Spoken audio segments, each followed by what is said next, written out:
Нэмэгдсэн өртгийн албан татварын тухай хууль өөрчлөлт оруулах тухай хуулийн төсөл бас явж байгаа. Тэгэхээр энэ дээр нэг 5% буцаалтын асуудал явж байгаа бах.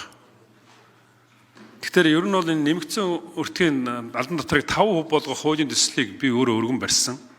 Гэвч одоо Монгол Ардын нам нэг удаа хилцээд 22 онд одоо унгаасан байгаа. Дахиад өргөн барьсан. Тэгэхээр энэ нэмэгдсэн өртгийн албан татвар яагаад өнөөдөр хэрэгжихгүй байна вэ гэхээр Монгол улс хоёр одоо зах зээлээс бараа бүтээгдэхүүн орж иж байна. Нэг нь бол малчид хөдөө аж ахуйн бүтээгдэхүүн орж иж байна.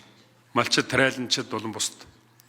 Тэгэхээр энэ дээр ихэнх нь яаж ийм гэхээр маш таа жишээ нь малын ноос ноолуур, арьс шир, сүү, мах энэ төр нь одоо нөөт төлөгдсөн гэж орж ирсэн боловч яг одоо жишээ нь одоо махны үйлдвэр дээр мах очлоо гэхэд дараагийн ресторан руу мах явдаг ч юм уу, альс одоо хямны үйлдвэр рүү явдаг юм уу, тэгтээ нөөттэй гэдэг ингээл явчихж байна. Энэ юунаас болж байгаа нөхдөр нөөтийн татвар өндөр учраас зах зээл рүү энэ нөөтхүү бараа бүтээгдэхүүн бүгдээр орж иж байна.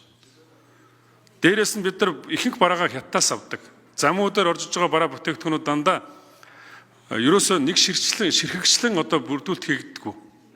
Хамгийн өндөр жинтэй, хамгийн хүнд жинтэй одоо овор ихтэй барилгын материалаар ихэнх нь одоо цементгээл ороод ирдэг. Тэгээ оржсон баруунууд бүгдээрээ яаж ийм нөхдөр наран туулдаар очдог наран туулаасаа Монгол улсын өнцөг болон бүр тарахтаа бүгдээрээ анханасаа бүртгэгдэж орж ирээгүй учраас бүгдээрээ нөөтгүйгээд явцдаг. Жишээ нь одоо нэг барилгын компани 2000 гаруй одоо ажилчныг ажилуулж байна. Гэтэл тэр одоо доотлын туслан гүйцэх шийдэж байгаа 20 гаруй компани бүгдээрээ нөөтгөл одоо бүх бараа үйлчлэгийг хийж байгаа. Тэгэхээр ингээд энэ нөөтийн татварчин өндөр байгаа учраас ерөөсөө энэ бараа бүтээгдэхүүнийг бүртгэхт энэ хууль чинь ерөөсөө энэ татварчин ерөөсөө хэрэгжихгүй байгаа даа. Зах зээл дээр тэр чигээрээ нөөтгөө бараа бүтээгдэхүүн ингээд үйлчлэгээ явуулчаад байна. Тийм учраас энэ нөөтийн татвар өндөр байгаа учраас энэ одоо татварчин компаниудыг эргэлдэхгүй, хөрөнгөхгүй ийм одоо нөхцөл байдал руу аваачиж байгаа учраас энэ нөөтийн татварыг 5% болгож багасгаад тэгээд харин тэрнийгээ одоо яс төлдөг бүх хүмүүс одоо бараа үйлчлэгээ бүртгүүлдэг. Үүний үр дүнд одоо татварын бааз суурь нэмэгдэх замаар мөн түншлэн бусад бараа бүтээгдэхүүнийг одоо бараа бүтээгдэхүүнийг бүртгэх тэр үндсэн үүргээ хэрэгжүүлсэний үндсэн дээр ер нь татварын хураалт чинь илүү өснө гэдэг ийм одоо эдийн засгийн тооцоол гарсан байгаа. Тийм учраас энэ татварын буцаалт буюу 5% чи ерөөсөө явахгүй. Хөдөө Ховд аймгийн Эрдэнэ нүүрэн сум дээр 15 дэлгүүр байгаа. 15 дэлгүүрийн нэг нь алдаг оног нөөтийн баримт өгч байгаа.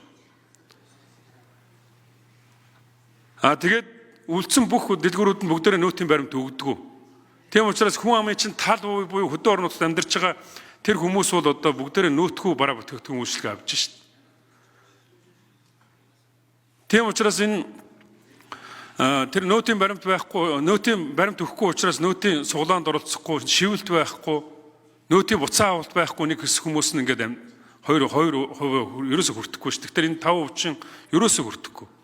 Улаанбаатар хотод яг бараа үйлчлэгээ авсан хүн болгон нөөтийн баримтаа аваад шивэд болж явах шиг байна. Гэтэл энэ 5% буцаалт боллоо гэхэд бусаад энэ Монголын ард түмний тал нь энэ хуулийн хэрэгжилтэнд хамрагдаад тал нь хамрагдахгүй ийм нөхцөл байдал руу очин шүү дээ. Тэгээд тийм учраас энэ дээр би зарчмын зөрүүтэй санал гаргаж байгаа.